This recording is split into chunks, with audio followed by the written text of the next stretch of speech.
سو یہ دیکھنا ہے کہ یہ صرف انتخابی امیدوار جو ہے اس کے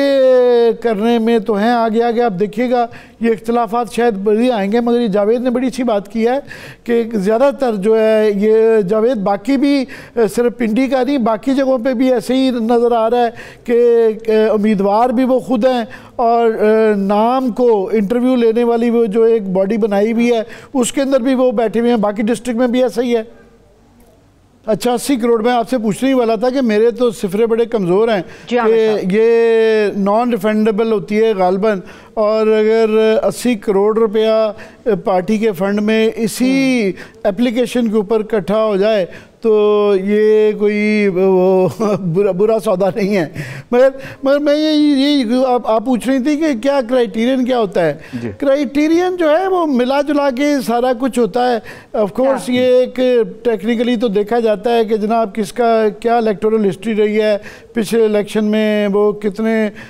سیٹ ٹو سیٹ دیکھنا پڑتا ہے، بڑا مشکل ہو جاتا ہے پنجاب کے اندر یا پاکستان میں پورے میں جنرلائز کرنا، تو وہ سیٹ ٹو سیٹ دیکھنا پڑتا ہے کہ ماضی میں کتنے ووٹ دیے گئے، ان کے مخالف کون تھا، وہاں پہ برادری کی کیا سچویشن ہے، اور اس کے بعد پرسنل آف کورس پارٹی کے اندر ان کا مقام، اور سب سے زیادہ جو امپورٹنٹ فیکٹر ہو گیا ہے نون لیگ کے اندر خاص طور پہ اس وقت بہت زیادہ وہ وہاں پہ لابنگ ہے کہ آپ کا جو ہے کہاں تک ہاتھ پہنچتا ہے۔ اور میں نے کہا وہاں کلیئرلی کئی دفعہ زیادہ تر اس طرح کے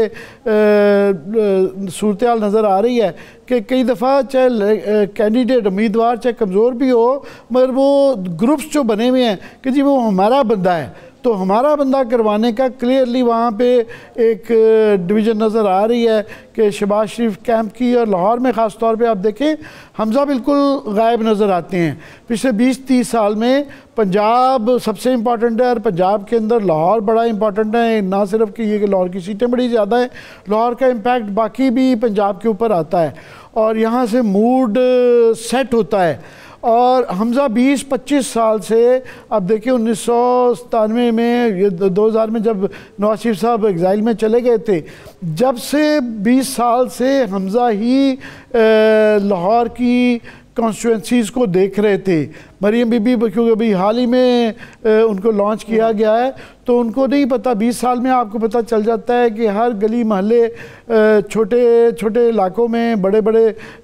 سیکٹرز کے اندر کون ہمارے آدمی ہیں، کون مخالف ہیں، اور وہ آپ کے ساتھ جو ہے نا ان کا ایک تعلق بن جاتا ہے۔ اور اگر یہاں پہ ٹوٹلی حمزہ کو سائیڈ لائن کیا گیا اور شہباز شریف صاحب کے بھی نہ سنی گئی تو پھر وہ ایک نظر آئے گا کہ ان کو اس کا بہت بڑا سیٹ بیک ہو سکتا ہے۔ اور وہ کلیئرلی میں لاہور میں بیٹھا ہوں، مجھے نظر آ رہا ہے آلریڈی کہ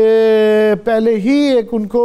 جو مرضی آپ کہہ لیں، پی ٹی آئی کو جتنا مرضی آپ انڈر اسٹیمیٹ کر لیں، وہ ایک ٹف فائٹ دیں گے، بڑی ٹھیک ٹھاک ٹف فائٹ دیں گے، چاہے ان کے لوگ جیل میں ہوں، جو مرضی حالات ہوں۔ مگر ساتھ میں اگر یہ کہ انٹرنل اندرونی لڑائیاں بھی رہیں کہ ان کا کینڈیڈیٹ میرا کینڈیڈیٹ پارٹی کے اندر سے یہ خلفشار رہا تو اس کا نون لیگ کو ٹھیک ٹھاک نقصان ہوگا۔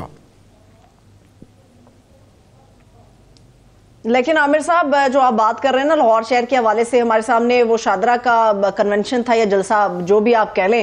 وہ بھی ہے، مریم بی بی موبلائز نہیں کر سکی، ٹھوکر کے اندر ٹھوکر نیاز بیگ کے اوپر جو جلسہ ہوا اس کے اندر بھی جو صورتحال تھی وہ میں نظر آئی ہے۔ مسئلہ جو مسلم لیگ نون میں بظاہر نظر آ رہا ہے وہ یہ کہ ہر بندہ جو ہے وہ بڑے عہدے کا خواہش مند ہے۔ مریم بی بی جو ہیں وہ بھی خود کو ایک بڑے عہدے کے طور پہ دیکھ رہی ہیں کہ ان کو بڑا عہدہ ملے گا۔ نواز شریف صاحب کہہ رہے ہیں کہ نہیں میں وزیر اعظم بنوں گا۔ شہباز شریف صاحب کے حوالے سے بھی ریومرز ہیں، بہت ساری خبریں ہیں کہ شہباز شریف صاحب کے تعلقات بہت دور تک ہیں، بڑے اچھے ہیں، تو شاید ان کے لیے کوئی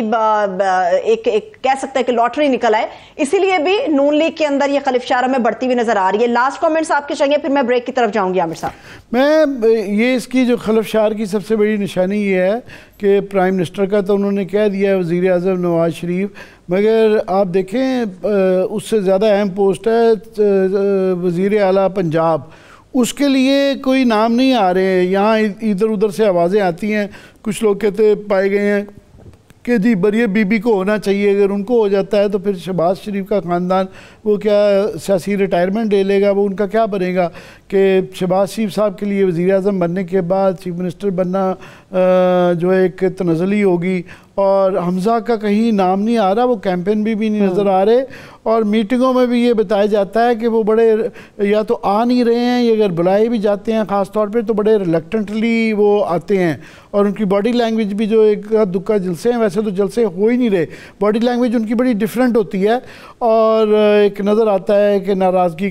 کے تاثرات ان کے چہرے پہ ہوتے ہیں۔ مگر فی الحال سڑکوں پہ کہیں بھی آپ کو، میں لاہور میں ہوں، یہاں نظر ہی نہیں آ رہا کہ نون لیگ کوئی کیمپین کر رہی ہو، کوئی محلوں میں گئی ہو یا ووٹر سے رابطہ کیا ہوگا۔ بس یہ سیٹوں کی لڑائیاں چل رہی ہیں، لابنگ چل رہی ہے کہ جی